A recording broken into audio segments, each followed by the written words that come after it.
record that. It appears that we're recording. Did I get it all set up right? Who can say? All right, let's do this thing.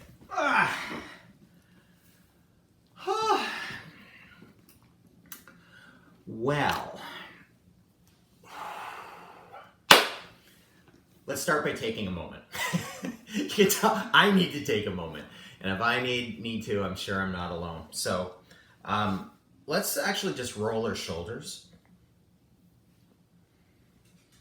Again, anything I'm suggesting is just that, roll them the other way. It's a suggestion. So if you are feeling something or know that there's a different way of moving that's going to help you feel something that feels more restful, then that's awesome. Go there and feel free to skip what I am, what I am suggesting. There we go. Okay. All right. Shoulders come up. Shoulders drop. Inhale, the shoulders come up. And then slow drop.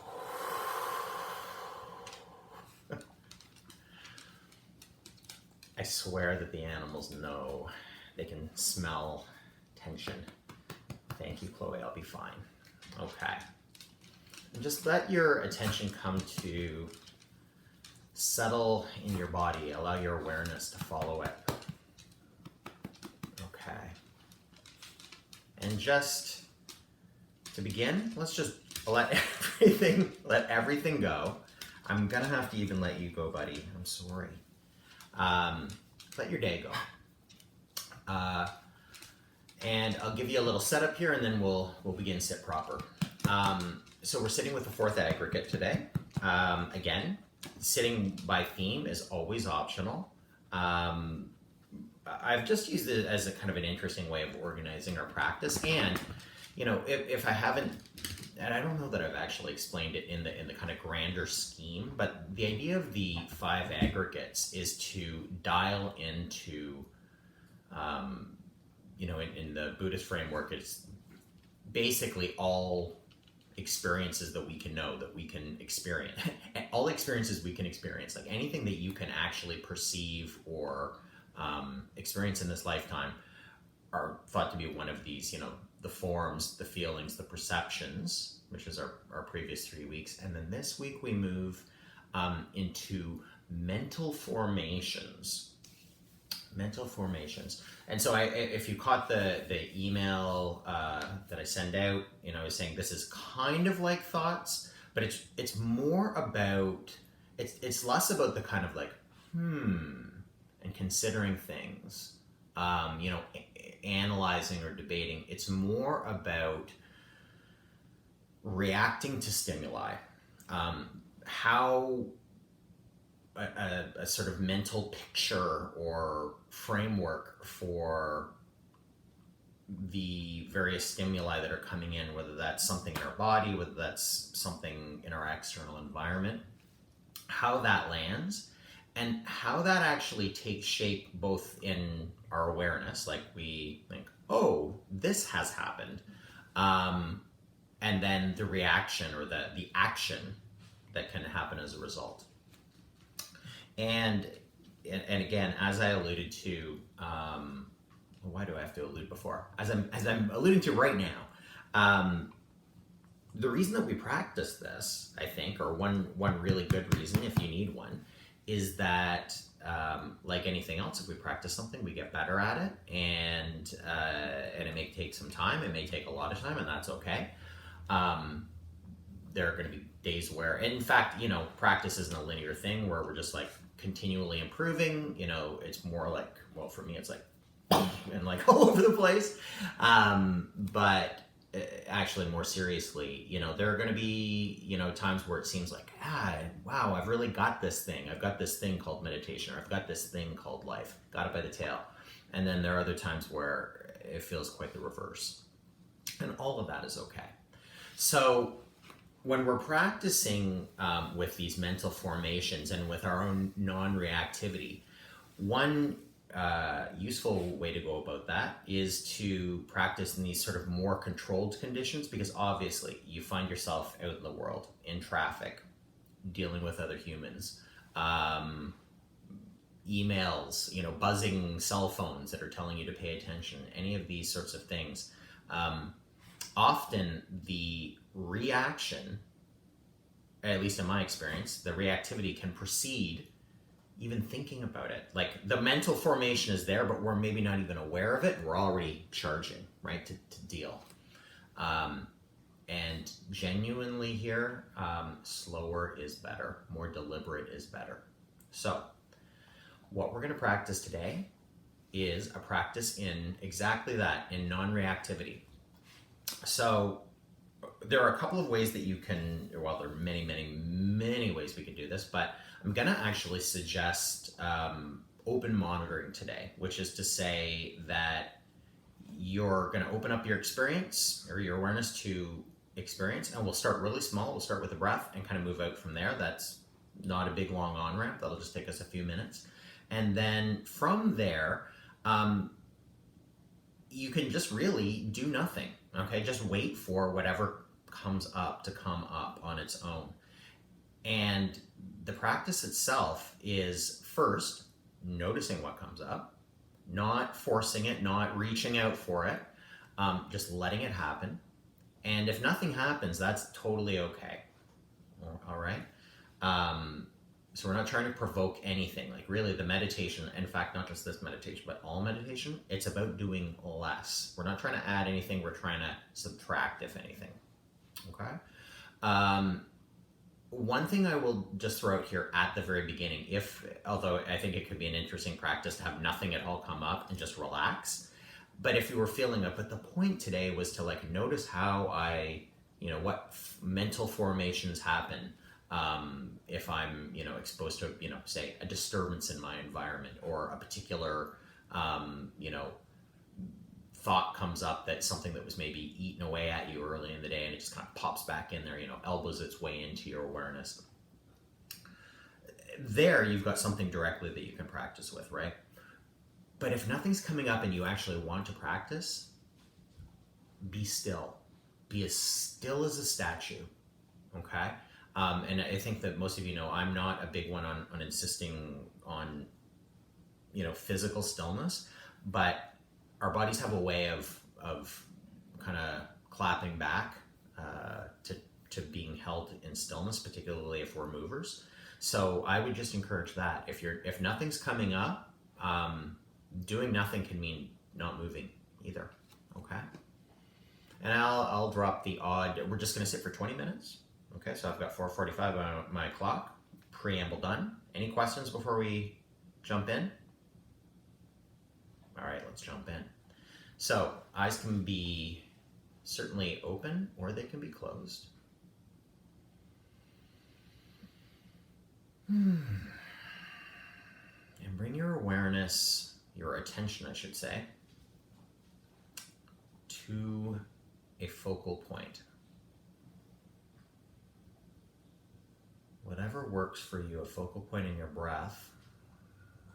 And I'm actually going to suggest, let's bring it to the focal point, if this works for you, of your breath right at heart center, right at your sternum. Feeling how the inhales, they're not coming from outside of our body, they're coming, literally, it's drawing in from here. And the exhales too reverberate through that center of our being. So not trying to control your breath, just noticing it.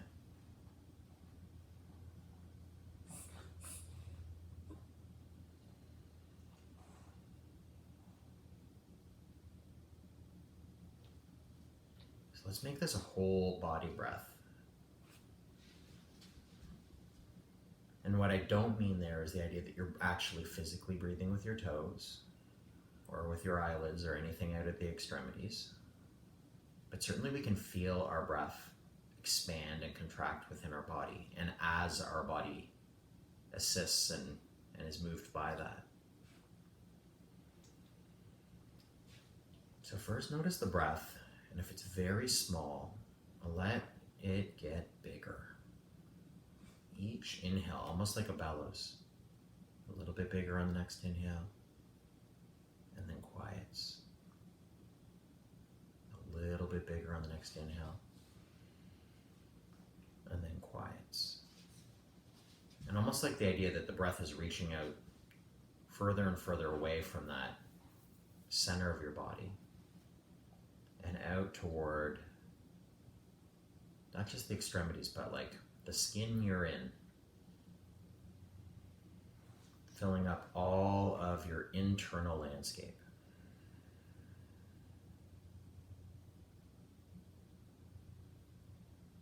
And so feeling your body. And this may be enough right here, is just becoming aware of the sensations, the feelings.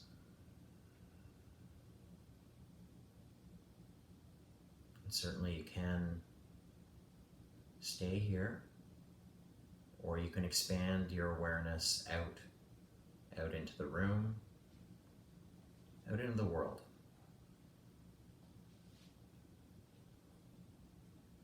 Feeling the interaction between what feels like your body and what feels like not your body.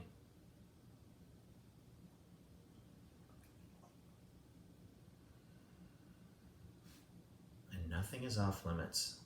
If we're doing nothing, then we're open to sound. We're open to sight. Whether eyes are open or closed, there's still things to see.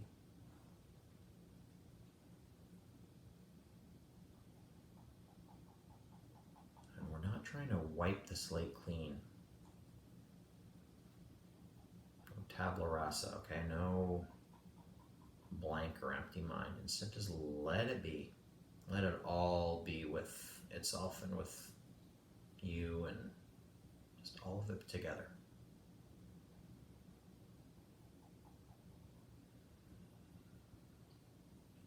And then just noticing what comes up. Now, often when we meditate, these mental formations that happen serve as a distraction from our meditation. Not today, my friends. Instead, sit, monitoring your situation, letting your awareness be really open, really broad. Just approaching this with a true curiosity, not assuming anything, and just let it happen. If a thought comes in there, or a sort of a reaction, a desire to itch something or to move,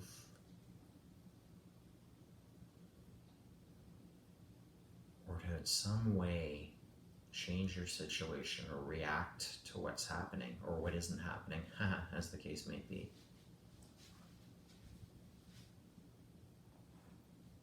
Just notice that.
you are. Again, if you're good as you are, and you don't need the cues, if you don't need the little bit of pat or commentary that I'm offering up, just let the words fall like they're raindrops. Just kind of ambient sound. You don't have to do anything with them, although you might notice a reaction, a tendency to want to, or to feel like you need to move on something. You do not.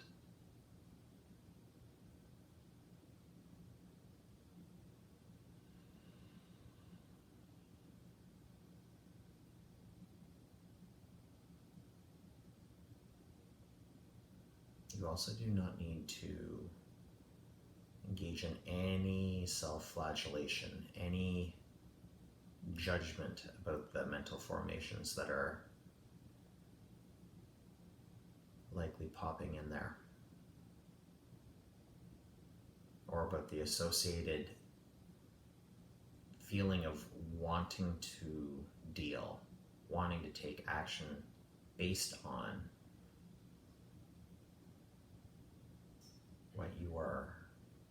what's happening upstairs, what you're sensing and feeling, and it's kind of coming together into a conception that might require you to do something or to stop doing something. You're doing it perfectly, or you're not doing it perfectly. Just stay with it.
Not a perfect analogy, but you might consider almost like you're lying in a river, face above water. Of course, you're on a rock, and the tide of experience is flowing. I was going to say by you or around you, but really it's more like through you.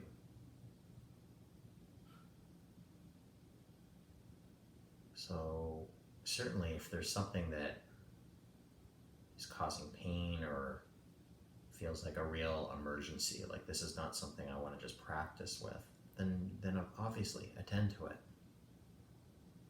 right? The meditation practice serves our lives, not the other way around.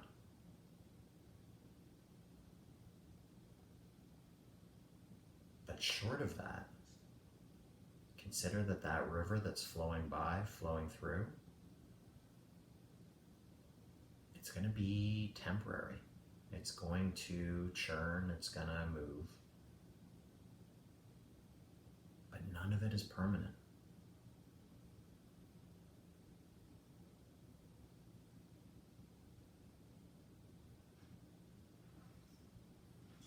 So it's just kind of enjoy the ride.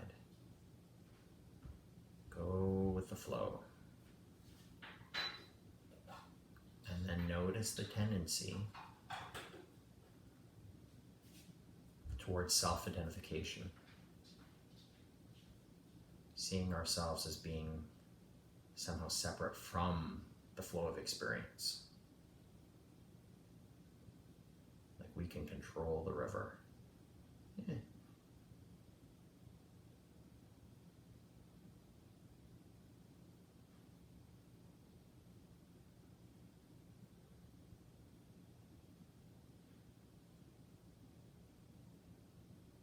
Pick up the little insights in terms of what you want to pick up or what you desperately want to put down.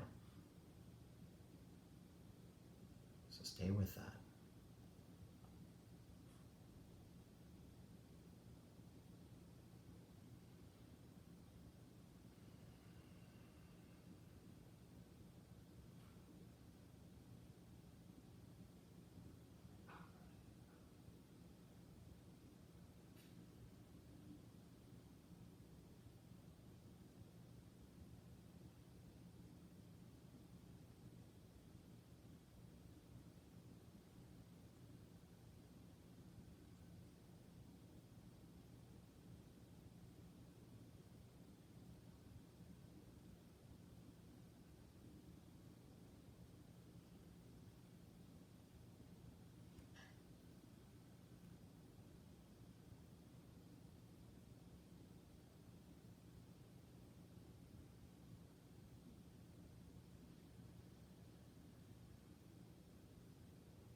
Good. Now, if you're confronted by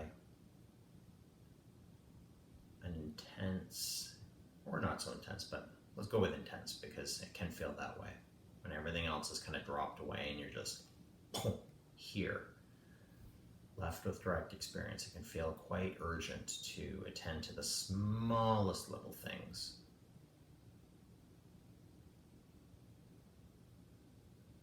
So here's where we're exercising that wisdom muscle, if you will.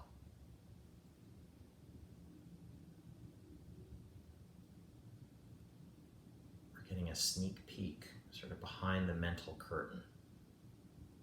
Our mind's own tendency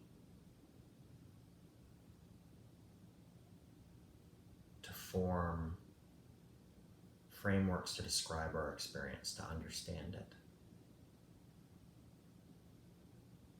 to motivate us to deal with it.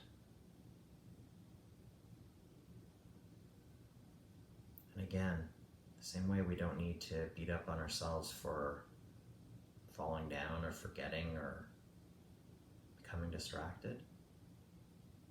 Let's also not blame our mind for doing what minds are designed to do: protect us.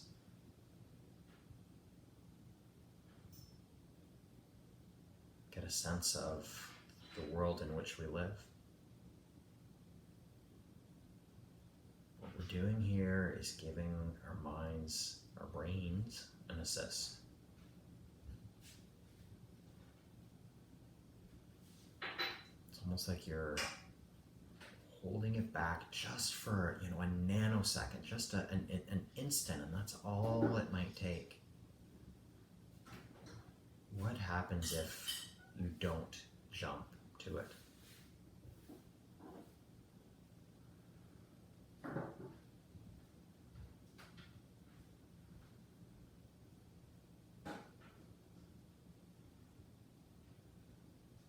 Just becoming a little bit more practiced at being deliberate.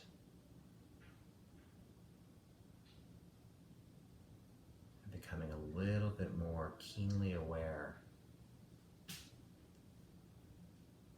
how our experience of reality, of everything,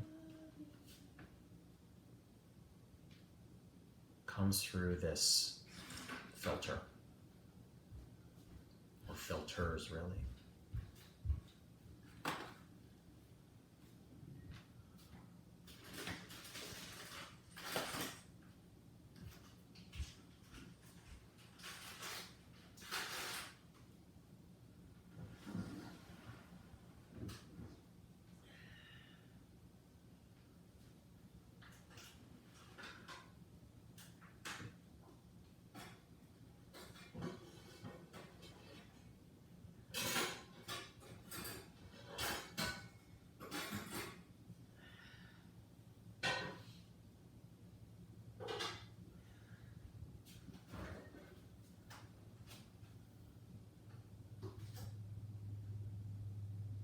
And one little note here, one final note just before we remain in silence for the final few moments that we're set.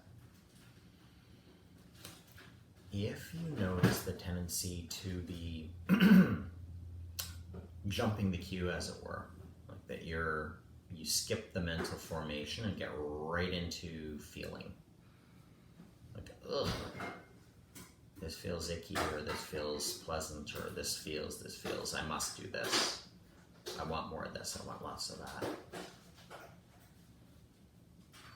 Can you dial it back a little bit so it's like, okay, that feeling's there, where'd it come from? Where's the mental construct that either was caused by the feeling and perhaps you skipped by, you missed, or which may have been the catalyst for the feeling itself? All right.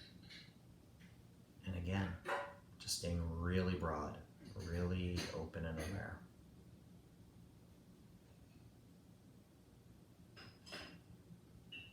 Say the final 2 or 3 minutes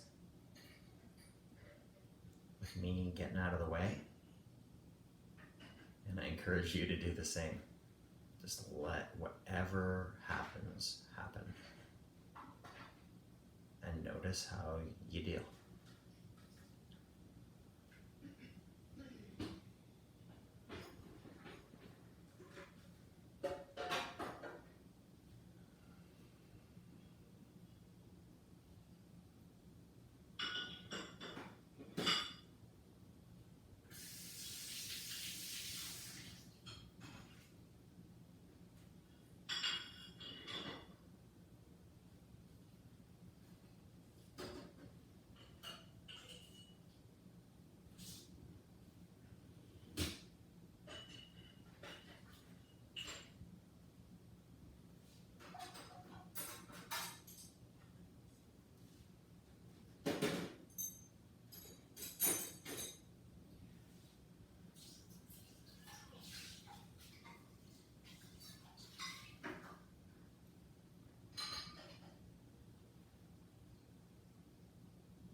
Be remiss not to drop in one final little nugget of goodness here, and it's not mine, it's borrowed from another teacher, a gentleman by the name of Locke Kelly. Poses this question, and it's such a, it's so good. In this moment right now, what is here if there's no problem to solve? What can you become aware of without needing to change anything?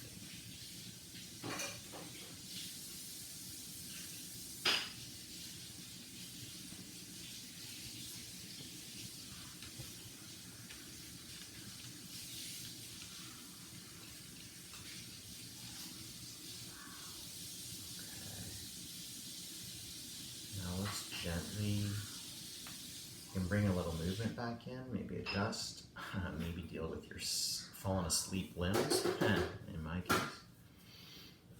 Well, let's not completely let go. We'll let go of the practice as we've been practicing, but I just want to drop one complementary idea in there before we wrap today. And it's just the observation that, and again, this could just be me, but I suspect not, is that I've noticed there's just a real weight, a real heaviness. And I say this despite the gorgeous, gorgeous weather outside.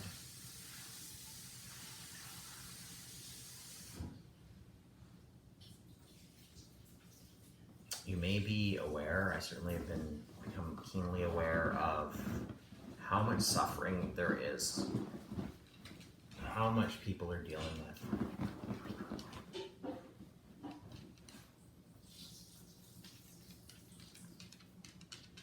So let's open up to not shutting that out, honoring it. It's real, if it's real for you, or people in your life.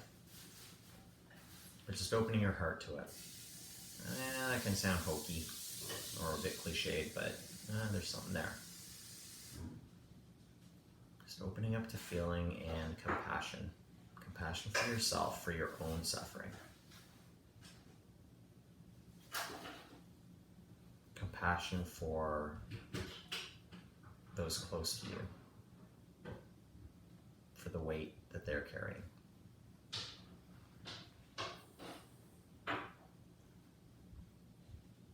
Compassion, in fact, for everyone. Because we're all in it together. It may not feel like it at times, but we truly are. So honoring that.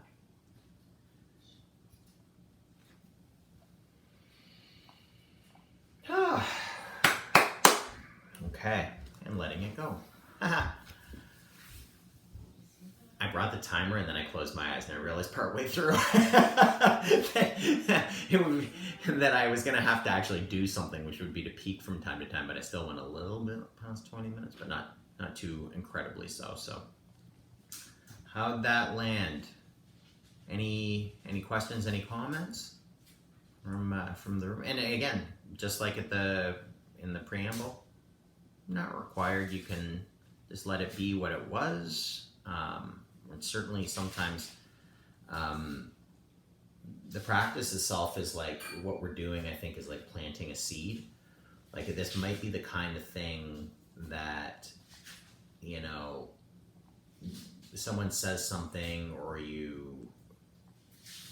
I really wanted to practice that, like informally practice this, which is to say not on a block, but just out in life, I'd immediately go and turn on some sort of news program. Because for me, that's like a real kind of triggery thing. It's tough for me to take that kind of media in and not feel drawn in and like I have to do something or say something or otherwise deal.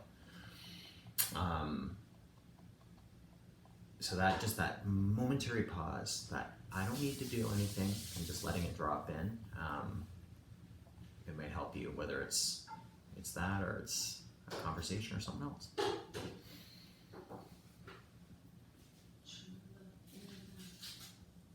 I don't know, does anyone actually, there, I'll ask this as a question, does anyone else have the experience of the less you do, the more it seems like is going on?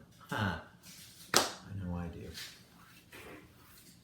Which is to say, if we concentrate, say, on a particular point of focus, it can just feel so defined, and when we're open monitoring and and just opening up to everything, it can just seem like a lot. So anyway, hey, then nice to see you. Well, that my friends is that's a practice. That's a wrap. You can, like I say, you can this could be one that you drop in you know, whenever you remember to, just for a moment, pause, notice what's happening, notice the formations, notice the tendency to want to move in some way or to react or pull back, pause, and then proceed. Okay, so this is like a deeply actionable practice, I would hope. Not that, and again, or it's just one that you tried today, and next week we try something different. Good? Awesome. Okay. Oh, and next week we're going to do seated again. We're going to do with a chair again, but different poses than a different sort of practice than what I'd offered last week. Okay. And be good to yourselves out there, everybody. It's so nice to be able to sit with you at the end of the day. You are so welcome. Always, it's my pleasure. It's my pleasure. Take care of yourselves out there. Oh, good. Hey, no apologies necessary. That's great. I'm glad that it landed like that for you. And hey, we're so lucky to have you. So, okay, be well, everybody. Okay, bye.